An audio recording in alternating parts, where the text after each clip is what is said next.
Hello everyone and welcome to this brand new mini-series where we'll be taking a look at some of our past investigations.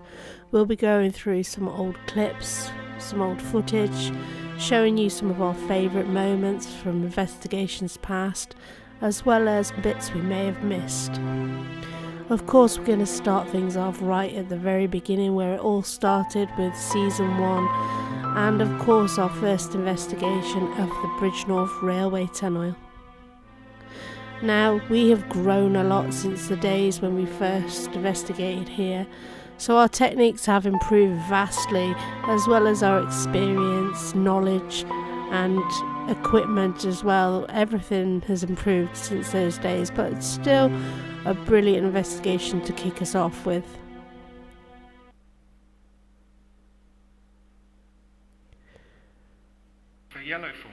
Now in this first clip we'll be taking a look at a strange mist that appears at the side of the screen, so much so that it was caught by Jody at the time of filming and actually caused him to turn the camera in the direction that it went. You'll see it again here slowed down.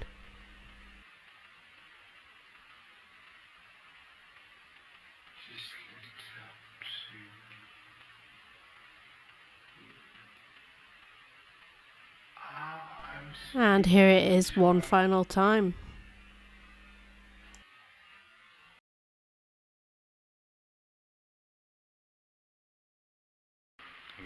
Later in the video sees Jay and Chris moving along the tunnel after they spotted what appeared to be some shadow play on the wall. And during this clip you hear something be thrown at the boys like a stone or a pebble. Don't be afraid.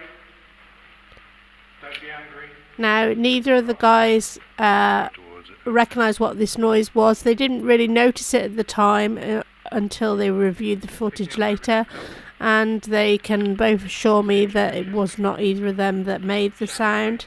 I think if they kicked something you'd hear it rolling along rather than just one big thud. Don't be afraid. Don't be angry.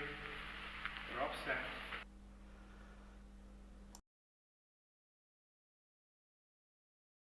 The final thing I want to point out from this investigation are these two photos. Now in this first one you'll notice some strange lines across the screens, and this isn't evident in any of the other pictures that we took on this evening or any since. In this second photo you'll see a strange mist that seems to be coming from the ceiling. Let us know what you think it is.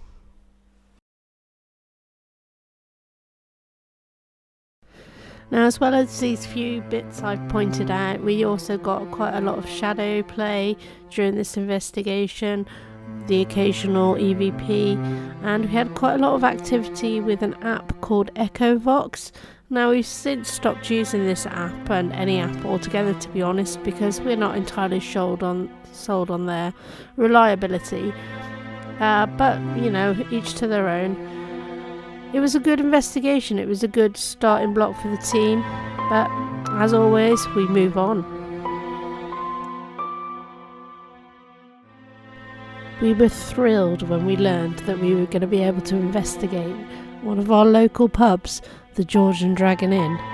Now, we had heard many stories over the years from various friends, family, landlords, people that visited the pub, as it's local to us, so we knew the stories, we'd heard the tales, and we couldn't wait to investigate.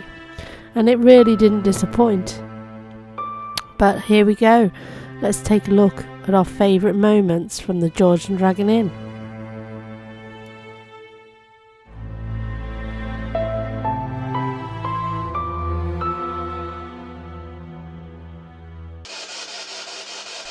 Now, this first section I've picked out is from a spirit box session we conducted in the back bar.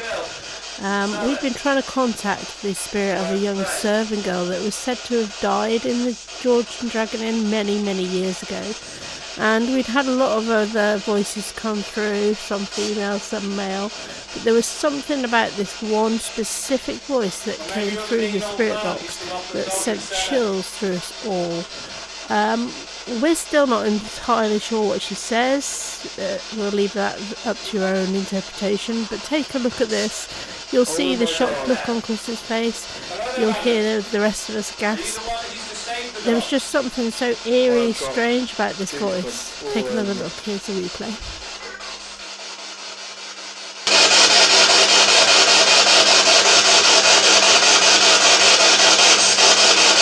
There's a little girl in the cellar.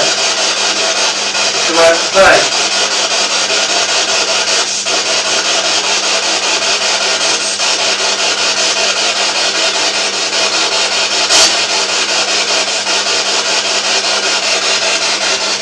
Or maybe you're the mean old man who used to lock the dog in the cellar.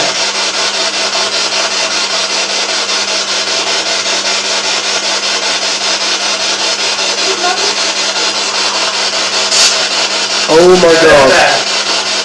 Hello there, madam. Are you the one that used to save the dog? I have got goosebumps all over me.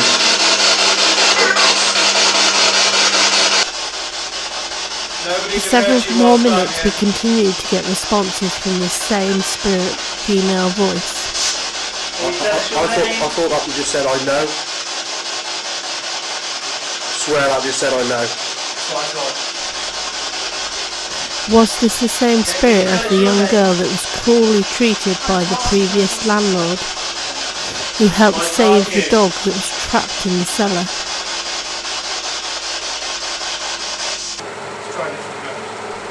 One of my favourite moments from the Dungeons & Dragons investigation was this moment in the cellar where we made contact with a spirit that seemed very keen to communicate with us using an EMF detector.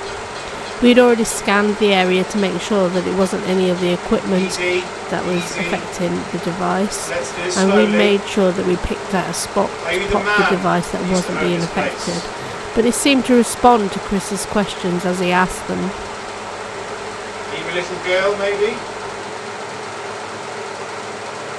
Or are you the lady that kept helping the dog?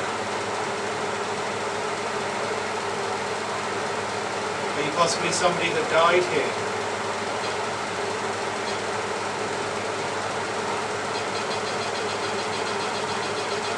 Jesus Christ. I want you to take it easy. I want you to calm down.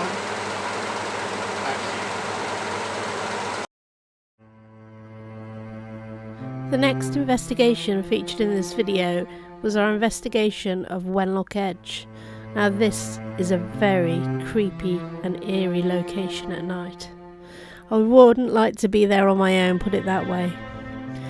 While we did have some activity during the evening, including a lot of strange sounds, footsteps, a very heavy sense that we were being followed or watched, we had little other communication until right near the end of the investigation. We had quite a few voices coming through on Spirit Box, responses to various questions. We had a few times where the EMF detector was activated. But the clip that I'm going to show you today is possibly, still to this day, one of my favourite Spirit Box responses we've ever gotten. So one of the stories of Wenlock Edge is of course of the infamous headless horseman, possibly a highwayman that was beheaded and who still roams the area. We'll take a listen to this response we got through the Spirit Box and let us know what you think. Like headless horseman.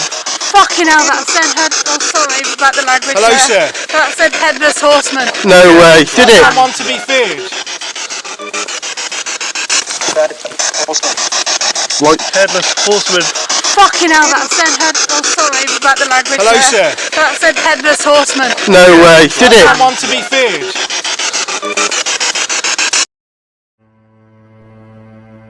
And that brings us to our final investigation of this video and our final investigation of season 1.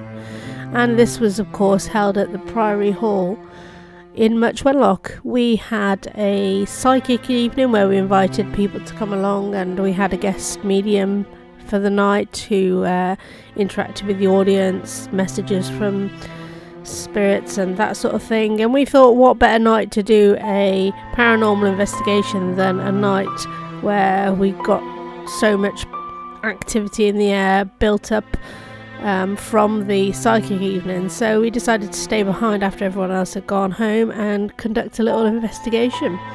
As you can see from the clip in the background, we had a lot of activity with the EMF detector.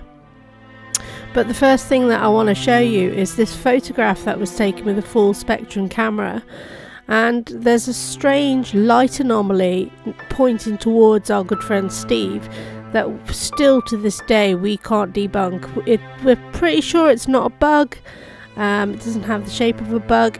It's just really strange. It's not on any other pictures. We don't know what to make of it, but we thought it was a good catch. You know how to use this device, you know how to use this device.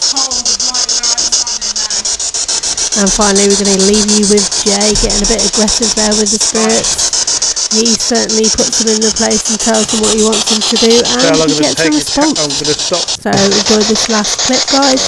Thanks for watching. Don't forget, if you haven't already, please subscribe, give this video a thumbs up and leave us a comment, and we'll see you in the next one. Bye bye. Bit more than that, you flickered it there.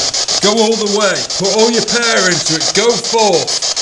Show us you want us gone, and we will leave you alone.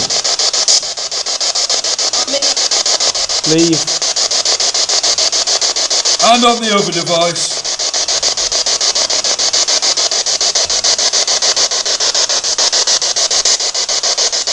Come on, you can make that device light up. We know you. Oh, there you go. Thing is though, if it was somebody wanting us to leave, then it wouldn't be somebody that's attached to one of us. It's got to be somebody that's That's a local. Yeah. Can I just say thank you for your company? Yeah, We appreciate that. Thank you. Thank you so much.